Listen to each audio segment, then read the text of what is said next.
नमस्कार। Third grade teacher DPC और additional subject REET level 2 में अलाउ को लेकर आज सुप्रीम कोर्ट में लगभग 1.5 घंटे से ज्यादा सुनवाई चली, लेकिन आखिर में मिली फिर से तारीख। 1.5 घंटे सुनवाई चलने के बाद तारीख क्यों मिली? आज सुप्रीम कोर्ट में बहस के दौरान क्या क्या बातें रखी गई, इन तमाम बातों को लेकर इस वीडियो में विस्तार से चर्चा करूंगा। वो सुनवाई मैंने मेरे चैनल पर लाइव दिखाई, यदि आपने नहीं देखी हो तो वो जरूर देखिएगा, समझ में आ जाएगा।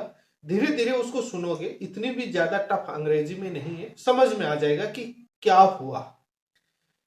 आज इस मामले में DSSS का भी जिक्र हुआ। जो दिल्ली हाईकोर्ट ने DSSS वर्सेस स्नेहलता का मामला था, जो केट से दिल्ली हाईकोर्ट से तो सुप्रीम कोर्ट तक गया था और उसमें एडिशनल को बाहर किया गया था। केट ने अलाउ किया, बाद दिल्ली हाईकोर्ट ने बाहर कर दिया मामला सुप्रीम कोर्ट ने खारिज कर दिया, रिव्यू लगी। उस तमाम जजमेंट को लेकर भी आने वाले जल्द ही एक आधे दिन में मैं वीडियो आ जाएगा, उसमें विस्तार से उस जजमेंट में क्या हुआ था और मैं विस्तार से चर्चा करूंगा। जो DSSS वाला मामला क्या है उसको लेकर भी मैं जल्दी एक आधे दिन में वीडियो के माध्यम से पूरा जजमेंट, लगभग 54-55 से ज्यादा पैराग्राफ है, तो उसका विश्लेषण करके शॉर्ट वीडियो बना दूंगा। चैनल पर पहली बार जुड़े हैं तो चैनल को सब्सक्राइब कर लें और वीडियो को लाइक और शेयर जरूर करें। सब्सक्राइब करेंगे तो आने वाली सुनवाई जिस भी दिन होगी उस दिन आप लाइव देख सकेंगे। आज की सुनवाई में क्या हुआ उसको लेकर मोटा मोटा आपको इस वीडियो के अंदर मैं बता दूंगा। उसके बाद उस सुनवाई का वीडियो देख लेना, सारी बातें समझ में आ जाएंगी। इस एडिशनल वाले मैटर को लेकर के सुप्रीम कोर्ट में बहुत सारी SLP लगी हुई है और बहुत सारे रेस्पोंडेंट और याचिकाकर्ता, दोनों तरफ से बहुत सारे लोग पार्टीज हैं। बहुत सारी इंटरवीन एप्लीकेशन IE भी बहुत सारी लगी हुई है। इसी के साथ DPC का मैटर और चला गया। DPC के मैटर के अंदर सामने वाली पार्टीज बहुत है और इसलिए DPC और REET level 2 additional subject one issue is the qualification of the level 2 teacher, second one issue is the DPC। दो इश्यू हो गए, तो दो इश्यू एक साथ याचिका में सुने जाएंगे और दोनों याचिकाएं। तो शुरुआत में तो कोर्ट ने मैटर को समझा कि मैटर क्या है, तब सीनियर एडवोकेट मीनाक्षी अरोड़ा जी ने आर्ग्यू करना शुरू किया और उन्होंने जो याचिकाकर्ता की तरफ से, जो एडिशनल वाले की तरफ से मैटर को समझाया कि कैसे राजस्थान यूनिवर्सिटी कोर्स करवाती है, कैसे उन्होंने कोर्स किया। मोटा मोटा उन्होंने बताया कि क्या पंचायती राज रूल और थोड़ा ऊपरी ऊपरी ओवरव्यू दिया। ओवरव्यू देने के बाद कोर्ट को मामला समझ में आया, तब उन्होंने बाद में केस जो है छंटनी करना शुरू किया, क्योंकि बहुत सारे थे। 125 नंबर पर आप कॉज लिस्ट में आइटम देखेंगे तो बहुत सारे, और उसमें पार्टीज और इंटरवीन एप्लीकेशन और बहुत सारे थे।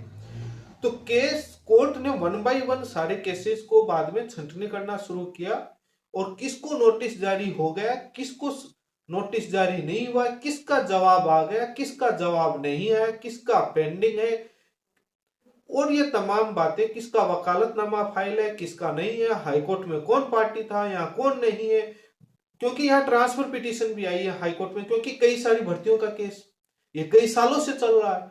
तो उसके बाद बहुत सारी भर्तियां हो गई, तो वो भी लोग थे, तो हाईकोर्ट में लगी, हाईकोर्ट से काफी याचिकाएं सुप्रीम कोर्ट ट्रांसफर कर ली गई, तो वो ट्रांसफर पिटीशन हो गई। तो इसलिए मामला पूरा खिचड़ी का बना हुआ था और बहुत उलझा हुआ मामला था। राजस्थान सरकार ने आज अपना एफिडेविट, अपना रिप्लाई नया जमा दे दिया है, जो पीछे कोर्ट ने कहा था, और वो राजस्थान सरकार की तरफ से काउंसिल उपस्थित था और वो जहां जहां उनको नोटिस थे उन्होंने एक्सेप्ट किया और जहां जहां उनको रिप्लाई, उन्होंने अपना नया एफिडेविट भी दे दिया और वो सारी चीजें हो रही थी और सभी वकीलों ने अपनी अपनी बातें रखी कि कौन कौन सा, कुछ नाम डिलीट कहा। और वो एक कोर्ट और एक लो प्रोसीजर है, कानूनी प्रक्रिया की, जजमेंट लिखे तो एक सीक्वेंस वाइज आए कि कौन सी याचिका पर क्या है, कौन सा अलाउ, कौन सा डिसमिस, कौन सी एप्लीकेशन, इंटरवेन एप्लीकेशन पर क्या कहना है, क्योंकि कॉम्प्लिकेटेड होता है, सभी की बातें सुनना जरूरी है, सभी का पक्ष जानना जरूरी है। तो कोर्ट ने मैटर समझा, उसके बाद छंटनी करी और NCT को नोटिस जारी किया हुआ था, उनका वकालतनामा फाइल नहीं है, फिर से रिमाइंडर का। UGC को नोटिस जारी हुआ था, लेकिन उनका वकालतनामा नहीं आया तो बाद में एक बार और उनको वार्निंग, पब्लिकेशन, अखबार में निकालना, तमाम बातों को लेकर के दास थी और बहुत सारी चीजें थी। वो सारी चीजें हुई और जिनको नोटिस जारी नहीं था उनको नोटिस जारी, अगेन 4 वीक का टाइम दिया गया जवाब देने का, काउंटर रिप्लाई देने का, ये तमाम प्रोसेस हुआ। ये सब लगभग 1 घंटे से ज्यादा चला और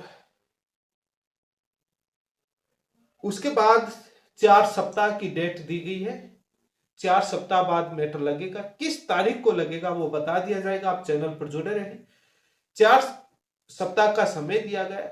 अब आप परेशान होंगे कि फिर से तारीख दे दी, इतने दिन क्या कर रहे थे। ये भैया कोर्ट है, अब इतने दिन तारीख पर तारीख मिल रही थी, तब मैटर सुना तब समझ में आया कि इतने केसेस और 2 case DPC level additional subject और उसमें पार्टी, किसको नोटिस किसको नहीं, वो सारी चीजें हुई। अब जो 4 सप्ताह बाद जो मैटर लगेगा उसके अंदर सुनवाई होगी और उस समय फाइनल हियरिंग होगी। अब सबसे बड़ी समस्या ये है कि 4 सप्ताह के बाद किस नंबर पर मैटर लगता है, उसका नंबर आता है या नहीं आता, फिर से मेंशन कराओ। ये तो कोर्ट का है, क्योंकि कोर्ट में बहुत सारे केसेस लगते हैं लंबे चलने। तो ये कई सारे इश्यूज हैं। तो एनसीटी, यूजीसी, कई सारे पार्टीज, राज्य सरकार और सभी को नोटिस और उनका जवाब, ये छंटनी, ये मोटी मोटी कहानी ये हुई। आज की सुनवाई में कोर्ट का कोई व्यू नहीं, कोई मेरिट लॉ पर कोई आर्गुमेंट नहीं। मोटा मोटा नोट किया गया कि किस किस पिटीशन में क्या क्या इश्यू है, कौन कौन सी पिटीशन किससे रिलेटेड है, कौन उसमें पार्टी, किसको नोटिस किसको नहीं। ये एक ओवरव्यू और एक मोटा मोटा मैटर समझा कोर्ट ने कि इश्यू क्या है और कौन सी के अंदर ये इतना हुआ है। मोटी मोटी कहानी इतनी है। आगे वाली सुनवाई के लिए आप जुड़े रहें। धन्यवाद। और